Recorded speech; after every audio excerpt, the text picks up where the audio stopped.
Doutora, a partir do momento que a gente tem casos confirmados de transmissão comunitária aqui na cidade de São Paulo, que isso já foi confirmado, essa doença se alastra, essa variante pode impactar ainda mais na situação epidemiológica de São Paulo, enfim, de todo o Brasil. Quanto mais rápido isso pode acontecer a partir do momento que a gente tem casos de pessoas que não tiveram contato com outras pessoas que viajaram, que trouxeram a doença aqui no país? Olha, Marcela, vamos lidar com os dados que a gente tem até o dia de hoje. E vamos lembrar que a situação do Brasil é um pouco diferente das situações de países da Europa, porque apesar dos grupos anti-vacina que tem aqui no Brasil serem muito barulhentos, apesar do governo federal muitas vezes pecar por uma morosidade no sentido de implementar as questões de vacinação ampla, por exemplo, vacinação para as crianças, aqui no Brasil nós temos um índice de pessoas vacinadas completo muito alto e muita gente também já recebendo a terceira dose. Então, o que a gente sabe?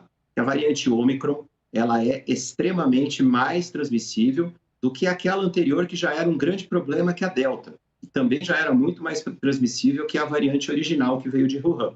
É por isso que a gente está vendo esses dados da Europa, muitos países entrando em lockdown por conta do aumento expressivo no número de casos. O que a gente não sabe é qual é o poder de disseminação ou a maior transmissibilidade da Ômicron num país altamente vacinado como o Brasil. Principalmente, a gente com a terceira dose, com a dose de reforço em andamento. Então, estudos que saíram essa semana mostraram que pessoas que têm 3 doses de vacina, quer seja pela Oxford AstraZeneca ou reforço com Pfizer, têm maior proteção contra episódios leves de variante Ômicron. Então, essa é uma grande esperança para o Brasil.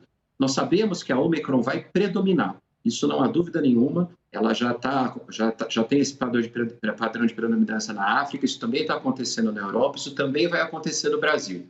Mas como a gente tem uma população altamente vacinada, a nossa expectativa é que isso não se traduza numa grande tragédia de aumento de número de casos, como a gente está vendo no Reino Unido, em outros países da Europa, e também não se traduza em um aumento expressivo na internação e óbito, que é um dos melhores desfechos para a vacina. Então, qual é o recado para agora? Para essas festas de final de ano, para essa semana de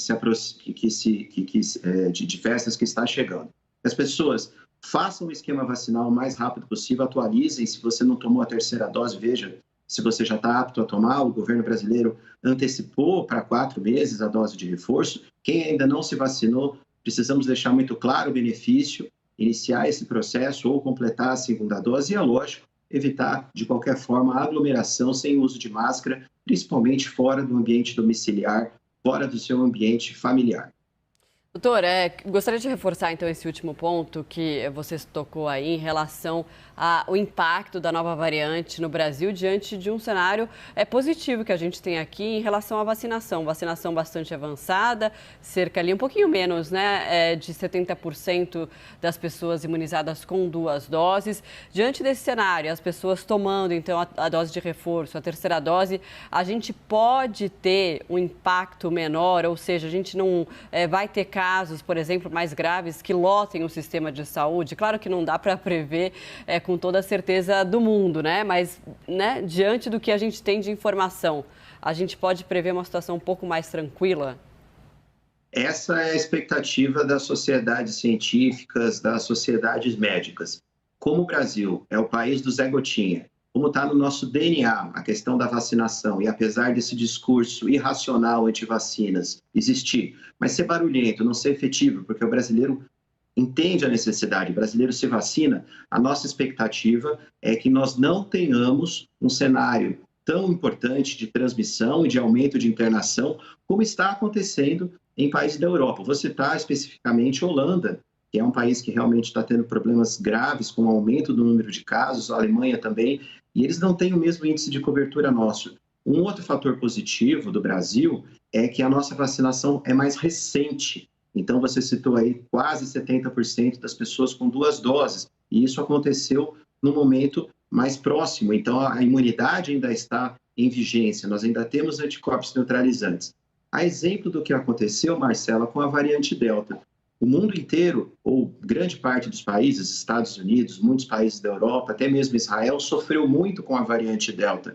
E no Brasil isso não aconteceu. A variante Delta deu na parede de uma população altamente imunizada e não levou a um aumento de número de casos, a um aumento de mortalidade. Muito pelo contrário, a nossa curva, principalmente a partir de julho, agosto, setembro, quando a vacinação realmente estava em níveis estáveis, está ainda em níveis muito bons, né? Tem dia que a gente vacina 1 milhão de pessoas por dia, poucos países conseguem fazer isso. Então, a variante Delta, entre aspas, não vingou, não pegou. E a mesma expectativa é que isso aconteça com a Ômicron, desde que as pessoas se conscientizem da necessidade de atualizar o esquema básico e, assim que possível, fazer a dose de reforço, evitando sempre ambientes em que tenham grande aglomeração de pessoas sem uso de máscara. Doutor, já dá para a gente falar sobre a possibilidade de ter carnaval nas principais capitais do país ou isso precisa ser descartado desde já? Isso precisa ser discutido mais próximo do evento, mais próximo do carnaval. Como nós estamos debatendo aqui, não há a menor previsibilidade do que vai acontecer, por exemplo, 2 ou 3 semanas antes do carnaval. Se a Ômicron vai causar no Brasil um aumento de número de casos ou não. A nossa expectativa é que não, mas isso precisa ser confirmado. Portanto, qualquer decisão nesse momento é precipitada, porque o cenário epidemiológico numa pandemia é extremamente volátil, extremamente dinâmico. E as decisões não podem ser tomadas com muito tempo de antecedência, porque você pode simplesmente ter um cenário completamente desfavorável. O inverso também é verdade. Não é no momento da gente dizer que não vai acontecer, porque pode se gerar uma situação de que muito próximo do carnaval a situação continue bastante favorável, como está agora, com o declínio do número de casos novos, com o declínio no número de internação e óbito. Nossa decisão deve ser feita de forma posterior. Doutor, já dá para a gente prever algum mês ou alguma época aí do ano que vem que a gente tem que ligar o alerta que pode ter uma explosão ou um aumento significativo do número de casos de Covid-19 em todo o país? Olha, diferente do que se pensou no começo da pandemia, o SARS-CoV-2 não tem uma temporalidade, não tem uma sazonalidade tão grande quanto a gente vê com os vírus outros respiratórios, como a influenza, o vírus sincicial respiratório. Haja vista o que aconteceu em Manaus. Nós tivemos 2 tragédias em Manaus, uma pela variante original de Wuhan, lá por volta de meados de 2020, outra agora no começo de 2021. E Manaus é uma cidade que não tem variação de temperatura, não tem sazonalidade, é um lugar sempre muito quente. Então, nós vimos isso em outros locais também. Nós devemos manter a guarda alerta para a transmissão da Covid em todos os períodos, em todas as estações do ano. É óbvio que em locais onde o frio é muito intenso, como na Europa ou a região norte dos Estados Unidos, aí sim você cria condições mais propícias para a transmissão, porque as pessoas acabam ficando mais aglomeradas em ambientes fechados. Mas o Brasil, em geral, não tem um inverno tão rigoroso. Então, por isso que a sazonalidade da Covid não se verificou nesses primeiros 2 anos de pandemia no Brasil. Pode ser importante para outros países, mas para o Brasil a gente deve manter sempre alerta, independente da estação. Tá ótimo. A gente conversou com o infectologista Alexandre Naime Barbosa, da Universidade do Estado de São Paulo. Doutor, muito obrigada. Um ótimo domingo para o senhor e até uma próxima. Eu que agradeço o convite, Marcelo. Um ótimo domingo para vocês da CNN e todo mundo que está acompanhando o canal. Obrigada.